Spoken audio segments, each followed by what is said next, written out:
A group of lawmakers in Tennessee this past week asking the state to stop promoting water fluoridation. Putting fluoride in drinking water, well, it's been controversial since the government started doing it. That was almost 50 years ago. But now even the government seems to maybe be taking a little step back, announcing plans to lower the recommended fluoride limit because it's causing a tooth condition. It's called fluorosis. So are we getting too much of a good thing? Study, is it a big surprise to dentists? Well, it's not a big surprise to dentists at all. Dentists have been seeing this condition called fluorosis, and it's affecting, this is the amazing statistic, 41% of adolescents aged 12 to 15 have some form of fluorosis defects on their teeth. And this, ironically, makes the enamel of the teeth weaker, not stronger, as fluorosis affects hardness and makes them more prone to cavities, which fluoride was really in the beginning there to prevent. So let's take a look at some pictures. We have some pictures that some of our viewers may find just a little bit disturbing, but what are we looking at? Well, this would be considered a condition. The first picture was mild fluorosis. This is more severe fluorosis, and so you could see that the edges, the incisal edges of the teeth are decaying and defective, and it really is a condition which causes not just a cosmetic defect, but a defect to the hardness of the teeth and the health of the teeth. I was going to ask you the next question. I mean, what are some of the other risks associated with that? Well, you know, I like to say if this is what we can see the effects of fluoride on the outside, you know, we start to question what the effects of fluoride are inside the body. Right. But right now, you know, dentists and dental researchers are really starting to take a closer look at this fluoride experiment of the last 50 years. And the research that's emerging is drawing increasing concern, which is why legislators in Tennessee and other places like Calgary are calling to end and ban fluoridation altogether. Hello, I'm Dr. Bill Osmondson. I'm a general and cosmetic dentist and have been a dentist for 30 years. Before that, I received a master's in public health in nutrition and health education. For the first 25 years of practice, I promoted water fluoridation aggressively. I thought I saw the benefits. It wasn't until I actually looked at the information myself and sat down and looked at the different government agencies and the different reports and the studies that I began to realize that fluoridation was a problem. One of the first things I did is I looked at my tube of toothpaste. It says drug facts. I know it's a drug. If I were to give it to you, it'd have to be a prescription. That's for swallowing. When it comes to toothpaste, it also says don't swallow. And if you do swallow, contact the Poison Control Center. Well, the amount of fluoride that they're talking about is a pea-sized amount of fluoride. You probably don't see that in advertisements, a pea-sized amount of fluoride. Usually when I see an advertisement, it looks more like a Dairy Queen ice cream cone. That amount is a 1/4 milligram of fluoride. Well, that's the same amount of fluoride as what we find in 8 ounces of water. 1/4 milligram of fluoride, 1/4 milligram of fluoride. Don't swallow. If you do, call the Poison Control Center. When I see people coming in to have treatment for dental fluorosis, I mention to them that they have had too much fluoride. And this is an indication that the rest of their body has probably had too much fluoride also, their bones and in the rest of their organs. Damage from dental fluorosis is not disputed. Everyone agrees that too much fluoride can cause dental fluorosis. About 1/3 of children are now experiencing fluorosis, according to the CDC. What you really need to look at and what matters at the end is what's your total body load. Children are getting a lot of fluoride from a lot of different sources. We've had a tremendous increase in fluoride from many sources. Water is one source.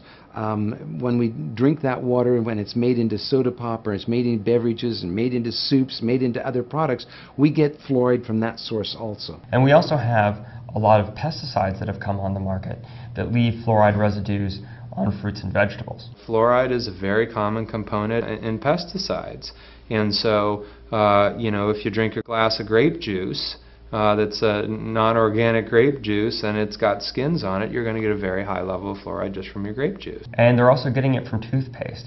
Studies have shown that you swallow quite a bit of toothpaste, or the children swallow quite a bit of toothpaste. Even if they're told not to swallow it, it just happens by accident. They don't rinse as well as adults, and sometimes they don't have as good swallowing actions. And therefore they're getting a lot of fluoride from that. So who's monitoring this exposure of when are we getting too much? No one's monitoring that. Nobody's looking at the total exposure to ensure that we're not getting too much and that certain subgroups aren't getting too much. The reality is we need to reduce our fluoride intake. Dental fluorosis is damage to the tooth because of too much fluoride exposure. We swallowed too much fluoride and it shows up as white spots, brown spots on the teeth. You see these white spots or splotches or lines.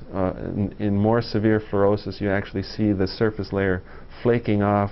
You see brown spots. And in severe cases, there's actual chipping and pitting and erosion of the tooth. Dental fluorosis is a biomarker that your child has been overexposed to fluoride during the development of their teeth. We now believe that there are several mechanisms involved. Fluoride could be inhibiting the enzymes, the serine proteinases that are degrading the final traces of proteins that are left behind in the teeth. The mechanisms have something to do with interference with the enamel-forming proteins or inhibition of some enzymes during that critical period. To do that, impacting those the enamel cells in the teeth means that it can also impact cells elsewhere in the body. The promoters have always had this faith that you could damage the growing tooth enamel, the enzymes, the G proteins, or however that happens, without damaging any other tissue in the body at the same time.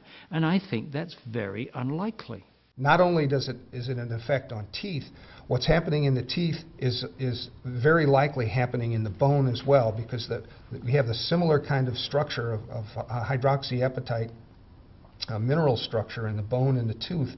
Your teeth are sort of a window into the bone, a window into your skeleton. So if there's this adverse effects going on in the teeth, there are very likely to be adverse effects going on in the bone. 66% of United States residents' public water is fluoridated.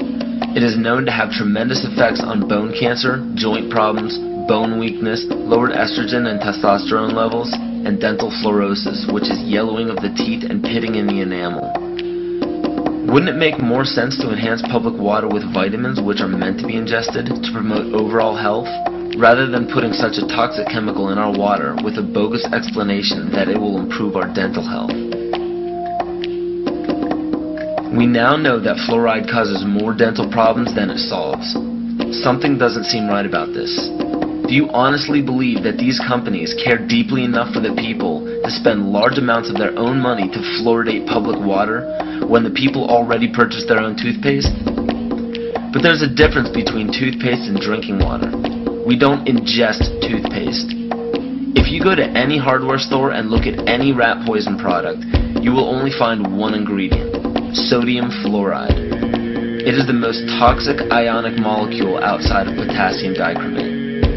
Now Dannon, along with other companies, have begun fluoridating bottled water. It is becoming increasingly difficult to get away from. And the fact that fluoride is also used in many prescription antidepressants shows that it eliminates aggression and motivation in people. Fluoride, to my knowledge as a physician, has absolutely no biological benefit whatsoever. But one of the significant things is that the Russians carried out all sorts of experiments on the people living in the Gulag. One of them, of course, was to fluoridate the water. Why? You fluoridate the water, why people are not as aggressive as they ordinarily would be. In fact, what is the active ingredient in Prozac that is so widely distributed in America today? Why, it's a fluoride compound. It's quite astonishing, Paul, the degree to which environmentalists have not been educated about fluoride. You know, people have an unconscious trust in their doctor or their dentist, and if you can persuade doctors and dentists that fluoride is safe and good, then you're able to reach the rest of the nation. People believe their doctors and dentists, and that was a way of promoting fluoride for Bernays. Fluoride was killing their cattle, destroying their crops.